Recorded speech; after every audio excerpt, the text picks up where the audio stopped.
ఓం శ్రీ గురుభ్యో నమ. పండిత శ్రీరామ శర్మ ఆచార్య గారి ఆత్మకథ 13వ అధ్యాయాన్ని కొనసాగిస్తూ ఉన్నాము. ఈనాడు పరిస్థితులు ఆందోళనకరంగా ఉన్నాయి. వైభవానికి సర్వనాశనానికి మధ్య లోలకం వలె తిరుగుతున్న మానవాళిని రక్షించాలంటే శాశ్వత విలువల లోతులను కనుగొనడానికి మానవత్వపు గౌరవ గరిమ యొక్క ఆధ్యాత్మిక జ్ఞానం యొక్క ఆధిక్యాన్ని తిరిగి సంస్థాపించడానికి భగీరథ కృషి జరగవలసి ఉంది. ఇక్కడ శ్రీరామ్ శర్మ ఆచార్య గారు ప్రస్తుత పరిస్థితులు ఏ విధంగా ఉన్నాయి అనేది చెప్తూ ఉన్నారన్నమాట. అంటే ఒకవైపు అభివృద్ధి జరుగుతుందా అన్నట్లు కనిపిస్తున్నా, రెండో వైపు సర్వనాశనానికి కూడా అంతా రెడీగా ఉంది అన్నట్లు. అంటే అభివృద్ధి సర్వనాశనము ఈ రెండింటి మధ్య లోలకంలాగా ఊగుతూ ఉన్నారు. వీరిని రక్షించడానికి ఆధ్యాత్మిక జ్ఞానాన్ని తిరిగి అందరిలో స్థాపించాలి, దీనికోసం కృషి చేయాల్సి ఉంటుంది అని చెప్తున్నారు. ఈ పని భౌతిక వనరుల వల్ల సాధ్యపడుతుందని భావించడం పొరపాటు. ఆధ్యాత్మికత మాత్రమే ఆంతరిక వికృతలను నిర్మూలించగలుగుతుంది. మానవులలో పవిత్రతను తేజస్సును నింపడానికై నేను మనీషను మాత్రమే సాధనంగా స్వీకరించాను. బంగారు భవిష్యత్తు అనే కలను దర్శించాను. మానవుని ఆలోచన విధానానికి సరైన దిశ ఇవ్వడానికై సామూహిక మానవ చైతన్యంలో తిష్టవేసి ఉన్న కల్మషాలను దుష్ట ప్రవృత్తులను అన్నింటినీ తక్షణమే క్షాళన చేసే ఉదాత్త ఆలోచనల అప్రతిహత ప్రవాహాన్ని సృష్టించే పనికి నా భావి కార్యక్రమంలో అగ్ర ప్రాధాన్యం ఇచ్చాను. నా భవిష్యత్ కార్యక్రమాలలో ముఖ్యంగా నేను ఏం చేయబోతున్నాను అంటే, ఈ మానవాళి ఆలోచన విధానం ఏదైతే ఉందో దానిని సరైన మార్గంలో పెట్టేలాగా చూడాలి అని చెప్తున్నారు. దుష్ట ప్రవృత్తులు, దురాలోచనలు, కల్మషాలు ఇలాంటివన్నీ కూడా మానవ చైతన్యంలో తిష్ట వేసుకొని కూర్చున్నాయి. వాటన్నింటినీ క్షాళన చేసేసి ఆ ప్లేస్లో ఉదాత్త ఆలోచనలు, మంచి ఆలోచనలను నింపాల్సిన అవసరం ఉంది. కాబట్టి నా మొదటి ప్రాధాన్యత ఆ పని కోసమే అని ఇక్కడ శ్రీరామ్ శర్మాచార్య గారు తెలియజేస్తున్నారు. ఈ వాతావరణాన్ని మార్చడానికై వ్యాసుడు, బుద్ధుడు, Gandhi, Karl Marx, Martin Luther, అరవిందులు, రమణ మహర్షి వంటి మునులు, ఋషుల పాత్రలను నిర్వహించగల ప్రబుద్ధ మానవులు అవసరం అవుతున్నారు. ప్రత్యక్షము పరోక్షము అయిన వారి కృషి ద్వారా విచార క్రాంతి, భావ విప్లవం అనే లక్ష్యం నెరవేరగలదు. ఇది మహత్తరమైన ఆంతరిక తపోసాధన ద్వారానే సాధ్యపడుతుంది. దాని బాహ్య రూపం యుగ మనీష యొక్క శక్తి. ప్రస్తుత యుగాన్ని పరివర్తన చేయగలిగే అత్యున్నత ప్రమాణాలు కలిగిన సారస్వతాన్ని యుగ మనీష తన శక్తి ద్వారా సృష్టిస్తుంది. నాకు వెల్లడించబడిన ఆంతరిక సత్యాలను అఖండ జ్యోతి పత్రిక ద్వారా ప్రసారం చేస్తానని 47 సంవత్సరాల క్రితం నేను ప్రతిజ్ఞ చేశాను. ఆ ప్రసారాన్ని కొనసాగించడం నా నైతిక బాధ్యత. ప్రజలలో విచార క్రాంతి, భావ విప్లవం అనేది రావాలి అంటే మునులు, ఋషుల పాత్రలను నిర్వహించగలిగిన బుద్ధిమంతులైన మానవులు అవసరం అవుతారు అని చెప్తున్నారు. అలాంటి వాళ్ళ యొక్క కృషి వలన ఈ విచార క్రాంతి, భావ విప్లవం ఏదైతే ఉందో దానిని సాధించగలమని చెప్తున్నారు. క్రితం భాగంలో కూడా మనం చెప్పుకున్నాము కదా, మనీషా అని. ఆంతరిక తపో సాధన ద్వారా అంటే ఒక మంచి మేధాశక్తి, అదేవిధంగా మంచి ప్రవర్తన, మనసు, పవిత్రమైన మనస్సు, నిస్వార్థంతో యుగ పరివర్తన కోసం కృషి చేసే స్థితి, ఇది మనీషా. ఆంతరిక తపో సాధన ద్వారా పొందిన శక్తి యొక్క బాహ్య రూపం అంటే కనిపించే రూపమే యుగ మనీష యొక్క శక్తి అని ఇక్కడ గురుదేవులు చెప్తున్నారు. ఆ శక్తి, ఆ యుగ మనీష ప్రస్తుత యుగాన్ని పరివర్తన చేయగలిగే అత్యున్నత ప్రమాణాలు కలిగిన సారస్వతాన్ని సృష్టిస్తుంది అని చెప్తున్నారు. కొన్ని ఆంతరిక సత్యాలు అనేవి నాకు వెల్లడించబడుతూ ఉంటాయి. 47 సంవత్సరాల క్రితమే నేను ప్రతిజ్ఞ చేశాను. ఆ విధంగా నాకు ఏవైతే స్ఫురిస్తాయో ఆ సత్యాలను అఖండ జ్యోతి పత్రిక ద్వారా ప్రసారం చేస్తాను అని. కాబట్టి ఆ ప్రసారాన్ని కొనసాగించడం అనేది నా నైతిక బాధ్యత కూడా అని ఇక్కడ శ్రీరామ్ శర్మాచారి గారు తెలియజేస్తున్నారు. యోగ ఋషి పాత్రను పరోక్షంగా నిర్వహిస్తూ శాస్త్ర విజ్ఞానాన్ని, ఆధ్యాత్మికతను సమన్వయపరిచేందుకు జరిగే నిజమైన పరిశోధన కోసం తగు సౌలభ్యాలు కల్పించాలని నేను భావించాను. తర్కం, వాస్తవాలు, శాస్త్రీయంగా ధృవపరచబడిన ఫలితాల ఆధారంగా ప్రజలకు విశ్వాసం కలిగించే విధంగా ఆ పరిశోధన సాగాలి. అంతర్లోకాలకు సంబంధించిన పరిశోధన ఎలా జరగాలి? సాధన, ఉపాసనల వైజ్ఞానిక ప్రాతిపదిక ఏమిటి? సాధన ద్వారా మానసిక శక్తులకు శిక్షణ ఇవ్వడం, వాటిని వికసింపజేయడం ఎలా? శారీరక, మానసిక ఆరోగ్యాన్ని పునర్నిర్మించి పెంపొందించడానికై ఆయుర్వేదాన్ని పునరుద్ధరించడం ఎలా? గాయత్రి మంత్ర పఠనం ద్వారా కలిగే ప్రకంపనాల శక్తి, యజ్ఞాగ్ని ద్వారా జనించే శక్తి వ్యక్తిని ధార్మికునిగా, బలాఢ్యునిగా ఎలా చేస్తాయి? ప్రతికూల పరిస్థితులపై సంఘర్షణ జరిపే సామర్థ్యాన్ని పూరించేందుకై జీవన శక్తి ద్వారా అతని శరీరాన్ని బలోపేతం చేయడం ఎలా? ఖగోళ శాస్త్రంలో కొత్త పరిశోధనలను, ప్రయోగాలను జరపడం ద్వారా నేటి మానవాళి ఎలా ప్రయోజనం పొందుతుంది? పరిశోధనలోని ఇలాంటి అంశాలకు నేను కొత్త రూపాలను ఇచ్చాను. ఆయన చెప్పిన ప్రశ్నలు ఏవైతే ఉన్నాయో ఆ ప్రశ్నలన్నింటికీ కూడా ప్రజలకు తర్కబద్ధంగా, వాస్తవాలు శాస్త్రీయంగా ధృవపరచబడేలాగా, వాటి ఫలితాలు విశ్వాసం, ప్రజల్లో విశ్వాసాన్ని నింపేలాగా పరిశోధన అనేది నేను చేస్తున్నాను. అంటే పై ప్రశ్నలన్నింటికీ కూడా సమాధానాలు వాళ్ళకి తర్కబద్ధంగా, శాస్త్రీయంగా కూడా ధృవపరచబడేలాగా చేసి వాటికి కొత్త రూపాలను ఇచ్చాను అని చెప్తున్నారు. పరిశోధనలోని ఇలాంటి అంశాలకు నేను కొత్త రూపాలను ఇచ్చాను అని చెప్తున్నారు. అథర్వవేద ఋషి సంప్రదాయాల ప్రకారం ఆ పరిశోధనలు జరుగుతూ ఉన్నాయి. నేను నాంది పలికాను. మేధావి వర్గానికి మార్గదర్శకంగా ఒక నమూనాను సృష్టించాను. నేను ఈ కృషిని పరోక్షంగా ప్రోత్సహిస్తూ దీనికి మార్గదర్శనం చేస్తూ ఉంటాను. శాస్త్రవేత్తల సముదాయం అంతా ఆలోచిస్తుందని, ఈ దిశలో ముందడుగు వేస్తుందని, తద్వారా ఆధ్యాత్మిక శాస్త్ర రంగంలో పరిశోధన జరపడానికి వారి ప్రజ్ఞ వినియోగమవుతుందని నేను ఆశిస్తున్నాను. పై ప్రశ్నలన్నింటికీ కూడా ఈ విధంగా చేయడం ద్వారా ఒక సొల్యూషన్ అయితే దొరుకుతుంది. నా మార్గదర్శనంలో, నా సహాయంతో ఎవరైతే ఆధ్యాత్మిక శాస్త్ర రంగంలో పరిశోధనలు జరపడానికి వాళ్ళ యొక్క ప్రజ్ఞ అనేది వినియోగించాలనుకుంటారో అలాంటి మనీష మానవాళికి ప్రయోజనం చేకూరుస్తుంది. ఇది అని నేను ఆశిస్తున్నాను అని చెప్తున్నారు. మనీష ద్వారా, పరిశోధనల ద్వారా మానవాళికి ప్రయోజనం చేకూర్చాలనే నా దృఢ నిశ్చయం నా సూక్ష్మీకరణ సాధనలో ఒక నిర్దిష్టమైన రూపం ధరిస్తోంది. దాని ఫలితాలు భవిష్యత్తులో తెలుస్తాయి. కాబట్టి ఈ విధంగా చేస్తే భవిష్యత్తులో పై ప్రశ్నలన్నింటికీ కూడా సమాధానాలు దొరికి ఆధ్యాత్మిక ప్రయోజనం అనేది ప్రజలలో తెలుస్తుంది. శాస్త్ర విజ్ఞానాన్ని, ఆధ్యాత్మికతను సమన్వయపరిచే ఒక పరిశోధన యొక్క ఫలితాలు భవిష్యత్తులో అందరూ చూస్తారు అని భావిస్తూ ఉన్నారు ఇక్కడ గురువుగారు. ఈ భయానక పరిస్థితులు అంతరిస్తాయి. అనేక మంది భవిష్యవేత్తలు రాబోయే కాలం చాలా విపత్కరమైనదని వక్కాణిస్తున్నారు. క్రైస్తవుల ధర్మ గ్రంథమైన బైబిల్లోని ప్రళయం ఆసన్నమయ్యే కాల వర్ణన ఈనాటి పరిస్థితులకు అతికించినట్టు సరిపోతుంది. ఇస్లాం ధర్మంలో 14వ శతాబ్దంలో చాలా కష్టాలు వస్తాయని చెప్పబడినది. భవిష్య పురాణంలో ఈ రోజులలోనే మహత్తరమైన ఆపదలు విరుచుకొని పడతాయని సూచించారు. సిక్కుల గురుగ్రంథ సాహెబ్లో ఈ విధమైన అనేక భవిష్యవాణులు ఉన్నాయి. కవి సూరదాసు కూడా ఈ రోజులలో రాబోయే విపత్తు గురించి సూచనలు ఇచ్చారు. ఈజిప్టులో ఈ విధమైన సూచనలు గల శిలాశాసనాలు లభించాయి.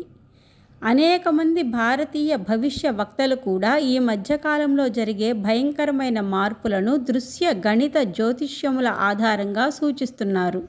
అతి ప్రసిద్ధమైన భవిష్య వక్తలు Jeane Dixon, professor Harari Anderson, John బవేరీ, Cheiro, Arthur Clarke, Nostradamus, Mother Shipton, Anandacharya మొదలగు వారు జరగబోయే పరిస్థితులను అతి భయంకరంగా వర్ణించారు.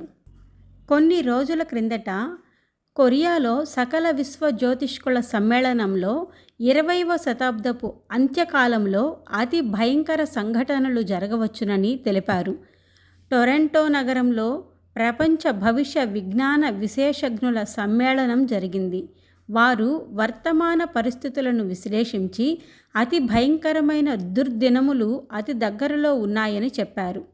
గ్రహ నక్షత్రాల ప్రభావం భూమి మీద అధ్యయనం చేసే శాస్త్రజ్ఞులు ఈనాడు సూర్యునిలో జరుగుతున్న మార్పులు, వరుసగా వచ్చే సూర్యగ్రహణాలు భూమివాసులకు చాలా హానికరమని తెలిపారు. అంతేగాక 1980 ఉత్తరార్ధంలో ఉదయించే హైలీ తోకచుక్క హానికరమని తెలిపారు. పెరుగుతున్న జనసంఖ్య వల్ల రాబోయే రోజులలో అన్న పానీయాలకే గాక రోడ్డు మీద నడవడానికి కూడా స్థలం ఉండదు. పద్ధతి లేకుండా పెరుగుతున్న పరిశ్రమల వల్ల నీరు, గాలి విషపూరితమవుతున్నాయి. ముఖ్యమైన ఇంధనాలైన పెట్రోలు, బొగ్గు ఇంకొక 50 సంవత్సరాలలో సమాప్తమవుతాయి. పరమాణు పరీక్షల వలన ఉత్పన్నమైన కిరణాల వలన రేపటి జన సముదాయానికి నివారించలేని రోగాలు వస్తాయనే భయమున్నది. అసలు అణుయుద్ధమే జరిగితే మనిషే కాక జీవరాశులే ఈ పృథ్వీ నుంచి అంతరిస్తాయి. ఉష్ణోగ్రతలో వచ్చే మార్పుల వల్ల ధృవాలలో ఉండే మంచు కరిగి సముద్రం పొంగి తిరిగి హిమయుగం రావచ్చునని శాస్త్రజ్ఞులు చెబుతున్నారు. ఈ విధంగా అనేక రకాల సాహిత్యాల నుంచి తథ్యాలను క్రోడీకరిస్తే క్రీస్తు శకం 1985 నుంచి క్రీస్తు శకం 2000 వరకు పృథ్వీలో తీవ్రమైన మార్పులు సంభవించవచ్చునని గ్రహిస్తాము. అంతేకాక క్రీస్తు శకం 2000 సంవత్సరం తరువాత పరిస్థితులు మెరుగవుతాయని భవిష్యవాణి చెబుతోంది. ఈ వినాశనములను కూడా కొత్త మార్పుల కొరకు జరిగే సంఘటనలుగా పరిగణించవచ్చు. రాజనీతిజ్ఞులు ఈనాటి మానవజాతి ముందున్నటువంటి విపత్కర పరిస్థితులు సృష్టి ఆది నుంచి ఇంతవరకు రాలేదని చెబుతున్నారు. ప్రపంచ శాంతి కొరకు అనేక సంస్థలు తమకు తోచిన ప్రయత్నాలు జరుపుతున్నాయి. ఎక్కడో అక్కడ చిన్న యుద్ధాలు నిరంతరం జరుగుతూనే ఉన్నాయి. ఏదో ఒక రోజున ఇది ప్రపంచ యుద్ధానికి దారితీయవచ్చు. పూర్వకాలంలో దేవాసుర సంగ్రామాలు జరిగేవి. అయినా సర్వనాశనానికి ఈనాడు ఉన్నన్ని అవకాశాలు ఆనాడు లేవు. అంటే ప్రపంచ యుద్ధాలు అనేవి జరిగితే సర్వనాశనం అవ్వడానికి ఈ రోజున్న అవకాశాలు అప్పట్లో లేవు అంటున్నారు.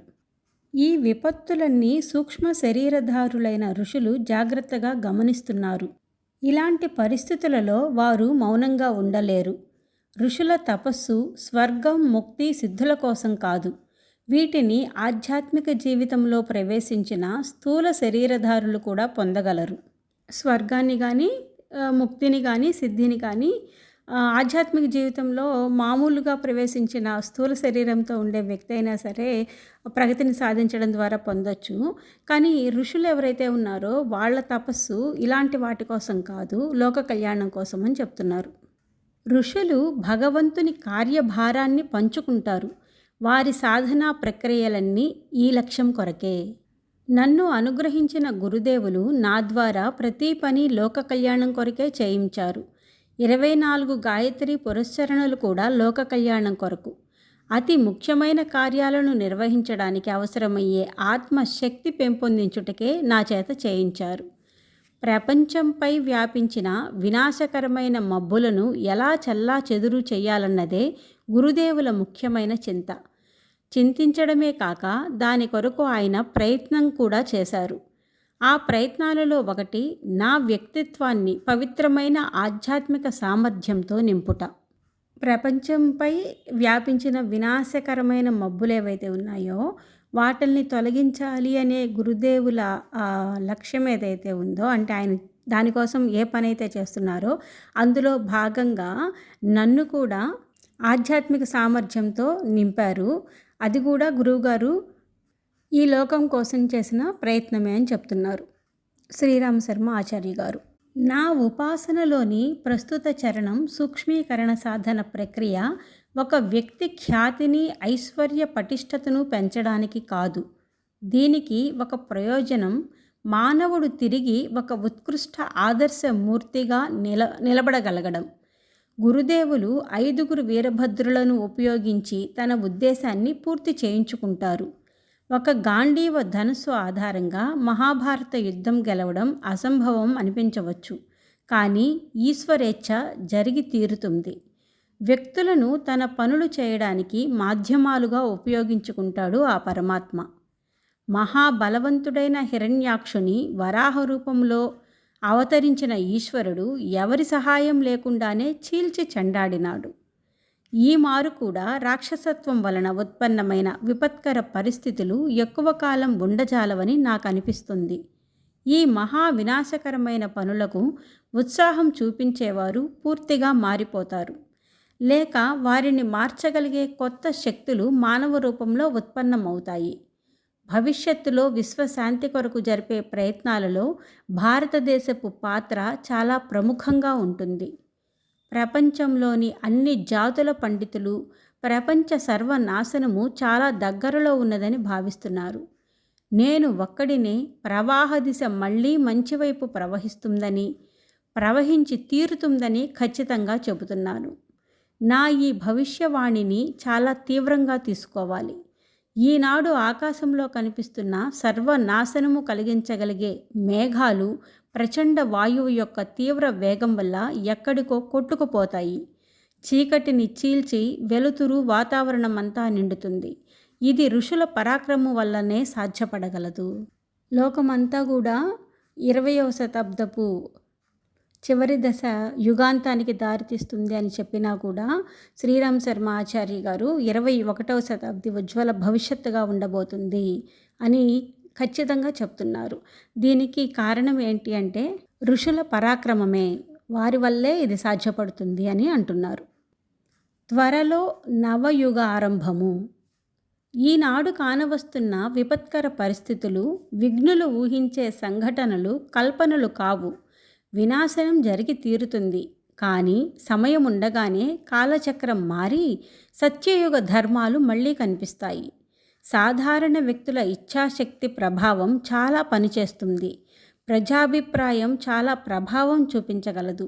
విశ్వమును నాశనం చేయుటకు ఈ రోజులలో ఎవరి చేతిలో శక్తి ఉన్నదో వారు జాగృతమైన ప్రజాభిప్రాయానికి లొంగిపోవలసి వస్తుంది. ఈ ప్రజాభిప్రాయాన్ని మార్చుట కొరకే ప్రజ్ఞా అభియానం నడపబడుచున్నది.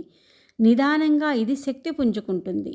దీని ప్రభావము సమర్థులైన వ్యక్తుల మీద పడి వారి కౌశల్యము, దక్షత వినాశ ప్రణాళికలకు కాక నవ నిర్మాణం కోసం ఉపయోగపడుతుంది. ప్రతిభ ఒక మహత్తరమైన శక్తి. అది ఎటువైపు మళ్ళితే అటువైపు అద్భుతమైన ఫలితాలను సాధించగలుగుతుంది. వర్తమాన సమస్యలు వాతావరణ కాలుష్యానికి సంబంధించినవైనా, యుద్ధ సామాగ్రులను కూడబెట్టుటైనా, పెరుగుతున్న అవినీతి అయినా, లేక దుర్భిక్షము లాంటిదైనా, ఇతర ఆపదలైనా, ఇవన్నీ వేరువేరు సమస్యలు కావు. అన్నీ ఒకదానితో ఒకటి ముడిపడి ఉన్నవి. ఒక సమస్యను నివారించగలిగితే మిగతా సమస్యలకు పరిష్కారం దొరుకుతుంది.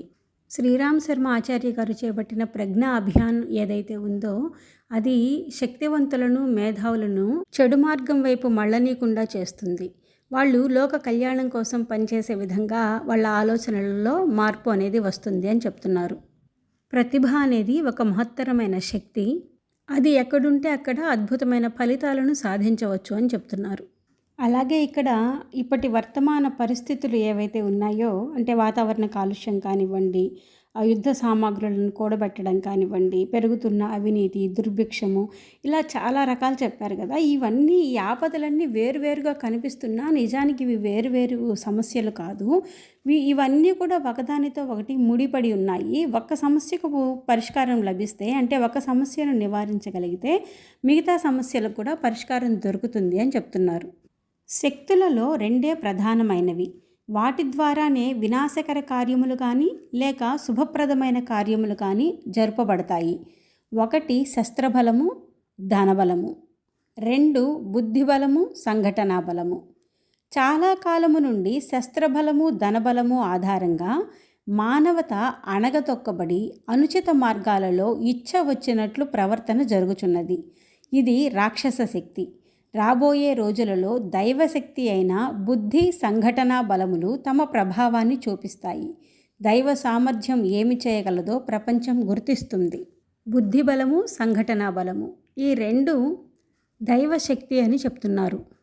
వీటి ప్రభావం వలన ప్రపంచంలోనే మానవుల్లోనే మార్పు అనేది సంభవం అవుతుంది అని. ఎందుకంటే మంచి ఆలోచనలు, సద్భావనలే సరి అయిన మార్గంలో మనుషుల్ని నడిపిస్తాయి. దాని ద్వారానే సత్యయుగము అనేది తిరిగి వస్తుంది. అందరూ కలిసిమెలిసి ఉండుట, ఉన్నది పంచుకొని తినుట, నైతిక జీవన విధానము, న్యాయము పునఃస్థాపితమగుట అతి త్వరలో చూడగలుగుతాము. కొత్త ప్రణాళికల వల్ల నేటి సమస్యలకు పరిష్కారం దొరుకుటయేగాక మానవ జాతి తన చరమ లక్ష్యాన్ని గుర్తించగలుగుతుంది. ఆత్మవత్ సర్వభూతాని వసుధైక కుటుంబకం ఈ 2 సిద్ధాంతాలను మానవజాతి అంగీకరించిన వెంటనే అవాంఛనీయ పరిస్థితులను ఎదుర్కొని తిరిగి సత్య ప్రతిష్టాపనకు ఏమి చేయవలనో స్ఫురించగలదు. ఆత్మవత్ సర్వభూతాని సర్వభూతాలలో ఉన్న అంటే అన్ని జీవరాశుల్లో ఉన్న ఆత్మ ఒక్కటే అని గుర్తించగలగాలి. 2వది వసుధైక కుటుంబకం, మొత్తం ఈ విశ్వమంతా ఒకటే కుటుంబం. ఈ 2 సిద్ధాంతాలను కూడా మానవజాతి ఎప్పుడైతే అంగీకరిస్తుందో అప్పుడు అవాంఛనీయ పరిస్థితులన్నీ కూడా ఎదుర్కొనబడతాయి. సత్య ప్రతిష్టాపన అనేది జరుగుతుంది అని చెప్తున్నారు. అంటే సత్య ప్రతిష్టాపనకు ఏం చేయాలి అనేది స్ఫురిస్తుంది. మానవుని సామర్థ్యం అపారం. చేసి తీరాలి అని నిర్ణయించుకుంటే ఏదీ అసంభవము కాదు. ఈజిప్టులోని పిరమిడ్లు, Great Wall of China, Taj Mahal, Suez, Panama కాలువల వంటి ఎన్నో మానవ ప్రయత్న సత్ఫలితాలుగా గుర్తించవచ్చును. స్థల, జల, వాయు మండలములలో రవాణా సౌకర్యములు బుద్ధిబల ఫలితమే కదా. అంటే సంఘటనా బలం, బుద్ధిబలంతో ప్రపంచంలో ఎక్కడా లేని వింతలను కూడా స్థాపించారు కదా. భూమి మీద కానివ్వండి, నీటి మీద కానివ్వండి, ఆకాశంలో కానివ్వండి, వీటన్నింటిలో మీద ప్రయాణం చేయగలిగే సౌకర్యాలకి సంబంధించిన రవాణా వాహనాలు ఏవైతే ఉన్నాయో వాటిల్ని కూడా ఈ బుద్ధిబలం వల్లే కదా కనిపెట్టింది అంటున్నారు. నూతన యుగ నిర్మాణానికి ప్రతిభావంతులను ప్రజాభిప్రాయం ద్వారా మంచి వైపు త్రిప్పగలిగితే మానవునిలో దైవత్వము, పృథ్వీ మీద స్వర్గావతరణము తప్పనిసరిగా జరిగి తీరుతుంది. వచ్చే రోజులలో ఒకే భాష, ఒకే సంస్కృతి, ఒకే ధర్మము విశ్వమంతా వ్యాపిస్తుంది. జాతి, లింగ, వర్ణ, ఐశ్వర్యముల ఆధారంగా మానవ విభజన జరగదు. ఇది జరుగుటకు ఏమి చేయవలనో తెలియుటే కాక ఆలోచనా పరుల చేత పరాక్రమోపేతంగా నిర్వహించబడుతుంది. ఈ శుభ సమయము చాలా చాలా దగ్గరలో ఉన్నది. దానికోసం మనమంతా ఉత్సాహంతో ఎదురు చూడవచ్చు. నూతన యుగ నిర్మాణానికి ప్రతిభావంతుల్ని ప్రజాభిప్రాయం ద్వారా మంచి వైపుకు కానీ తిప్పగలిగితే ఆత్మవత్ సర్వభూతాన్ని వసుధైక కుటుంబకం అనే సిద్ధాంతాలను మానవజాతి అంగీకరించగలిగితే రాబోయే కాలం మంచి కాలము అని చెప్తున్నారు. అంటే మానవునిలో దైవత్వము, పృథ్వీ మీద స్వర్గావతరణము తప్పనిసరిగా జరిగి తీరుతుంది అని చెప్తున్నారు. జై గురుదేవ్. 13వ అధ్యాయం సమాప్తము. స్వస్తి.